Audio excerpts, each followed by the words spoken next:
जो चल रहा है उसे छोड़कर कुछ नई शुरुआत करते हैं। अरे अभिव्यक्ति आजादी की लड़ाइयाँ तो बहुत लड़ी हमने, आओ राष्ट्र हित में कुछ बात करते हैं। नमस्ते, હું ધોરણ 8ની વિદ્યાર્થીની દિવ્યા વસંતભાઈ ચૌધરી નાની પાવર પ્રાથમિક શાળાના મારા ગુરુજીઓને વંદન કરી આપ સર્વેને પ્રજાસત્તાક દિવસની શુભેચ્છાઓ પાઠવી દેશ હિતમાં મારા વિચારો રજૂ કરું છું। લહેર લહેરના પ્રવાહો અલગ છે, પીગળતો પળે પળ કિનારો અલગ છે, સ્વભાવો અલગ છે, વિચારો અલગ છે, મનુષ્ય મનુષ્ય લલાટો અલગ છે, ગુલોગુલ અલગ છે, બહારો અલગ છે, નજર જ્યાં પડે ત્યાં નજારો અલગ છે, અણુમાંથી સર્જન થયું આ બધું, પણ ગગનમાં સિતારે સિતારો અલગ છે।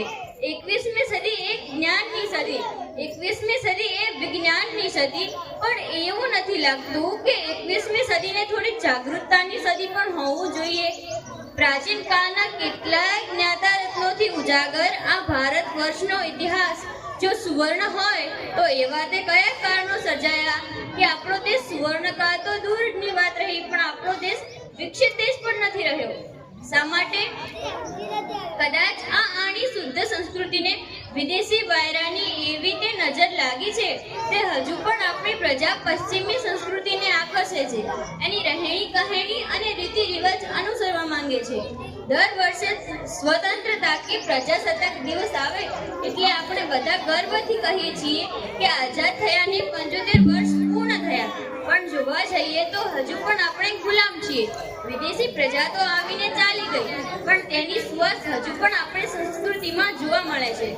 મને આ વાત પર કદાચ મેઘાણીજી સમજાય અને તમને કહેવાનું મન થાય કે સત્તાની યમોની જલ ધારા કેરી ચુંગાલ, સત્તાની યમોની જલ ધારા કેરી ચુંગાલ, ઘોડા કંગાલ કા જો ફાસલા પ્રસારે, ધનિકોમાં લંત મુક્તિ ગરીબોના લાલ રક્ત, સત્તાના ભક્ત આજ શોષે કર ભારે, બહુદિન આ સત્ય સયા જીવન નિર્વીર્ય થયા, બંધુત્વે સયા પ્રાણ નવરચના માંગે, જાગો જાગો ગુલામ આવી પહોંચ્યા મુકામ, इंसाफी तख्त पर करार काल जागे, देवा धातीना दंड घोर काल जागे।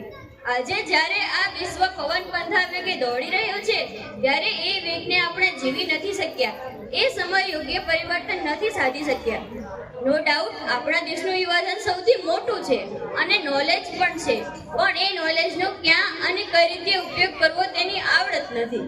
એનું એક ઉદાહરણ આપું કે વિદેશી પ્રજાની વિચારસરણી જો એ કરી શકે છે તો હું પણ કરી શકું છું, જો એ કરી શકે છે તો હું પણ કરી શકું છું, જો એ નથી કરી શકતો એ તો હું ચોક્કસ કરીશ જ। અને એની સામે આપણી વિચારસરણી જો એ કરી શકે છે તો એને કરવા દો ને, જો એ કરી શકે છે તો એને કરવા દો ને, જો એ નથી કરી શકતો તો હું ક્યાંથી કરવાનો? બસ આ જ વિચારસરણી। આ બદલીને તો જુઓ, કંઈક નવું જોશો તો નવું દેખાશે, કંઈક નવું વિચારશો તો નવું થશે। કહેવાય છે ને કે આ તો નજરોનો ખેલ છે ને નજરિયાની વાત છે, આ તો જિંદગી છે ભૂરા જ્યાં પળભરની રોશની પણ ચાંદનીની રાત છે, જો જીવો તો ક્ષણ પણ વધી પડે, બાકી તો જીવવામાં પણ ઘાત છે, કેમ કે આ તો નજરોનો ખેલ છે ને નજરિયાની વાત છે। આ નવા નજરિયા માટે જરૂરી છે શિક્ષણ। જો દરેક વ્યક્તિ એમ ઈચ્છે કે કોઈ પણ સમાજ, કોઈ પણ પ્રદેશ કે આપણો ભારત દેશ વિશ્વમાં મોભાનું સ્થાન પામે તો દરેક વ્યક્તિ શિક્ષિત હોવો જરૂરી છે, દરેક વ્યક્તિ કંઈક નવું વિચારતો હોવો જરૂરી છે। આજે આપણી પાસે ક્ષમતા છે દુનિયા સાથે કદમથી કદમ મિલાવવાની નહીં, પણ તેનાથી 2 કદમ આગળ ચાલવાની, પણ તે માટે શિક્ષિત વર્ગ અને નવી વિચારસરણી હોવી જરૂરી છે। પણ આપણે તો નવા વિચારોને અપનાવતા જ નથી। આ વાત અહીં બેઠેલી દરેક વ્યક્તિને લાગુ પડે છે। एक्चुअलમાં प्रॉब्लम એ છે કે હું આમ કરીશ તો લોકો શું કહેશે? અરે યાર, लोग क्या सोचेंगे? वो भी हम सोचेंगे तो फिर लोग क्या सोचेंगे? मानस જેવું વિચારે છે એવું જ બને છે। सोच बड़ी होनी चाहिए, बाकी छोटा तो भीम भी है। આ તો મજાકની વાત છે, પણ નવીન વિચારો પર મારી વાત રજૂ કરું તો તું શું કરે છે? અગર તને છે ખબર તો બીજાના વિચારોની ચિંતા તું ન કર, તું છે રાહી તારા જ રાહનો, જો એમાં સચ્ચાઈ હોય તો શાનો ડર? જિંદગી મળી છે માત્ર તને તારા જીવવા માટે, તો બીજાનું કહેવું કરીને શા માટે મત? સલાહકાર મળશે સમજાવી જશે પણ સમજવા વાળું કોઈ નહીં હોય. પોતાનું કે પર કશું તારું હતું કે તે ગુમાવ્યું, અહીં તારું કશું થવાનું જ નથી. તો શું કામના એના કરતા છે તેની કદર કર. જ્યાં જઈશ ત્યાં નવું જ જોઈશ, કેમ કે અહીં નજરે નજરે ફરશે નજર. એટલે જ કહું છું કે આ દુનિયાદારીના ખેલમાં તું તારી જ અદાકારી કર. આજે આ મંચ પર થયેલી વાતથી જો દરેક વ્યક્તિના વિચાર જાગે કે દેશની ઉન્નતિ એ જ મારી ઉન્નતિ, દેશનો વિકાસ એ જ મારો વિકાસ, તો આ દેશ ચોક્કસ વિશ્વગુરુ બનશે. જો દરેક વ્યક્તિના વિચારો જાગશે તો આ વિચારોની આગ એક દિવસ મળીને મસાલ બનશે. આ ખંડ ખુમારી સત અને સતીની ભૂમિ છે.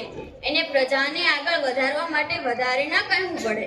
હવે અંતમાં મહાભારત માટે એટલું જ કહીશ કે આ માટીમાં હું જન્મી છું, આ માટીમાં હું જીવીશ, આ માટીને જીવાડી, આ માટીને ઉગાડીશ. આ માટી મારી માયા, આ માટી મારી કાયા, આ માટીમાં થઈ માટી, આ માટીમાં હું ભળીશ.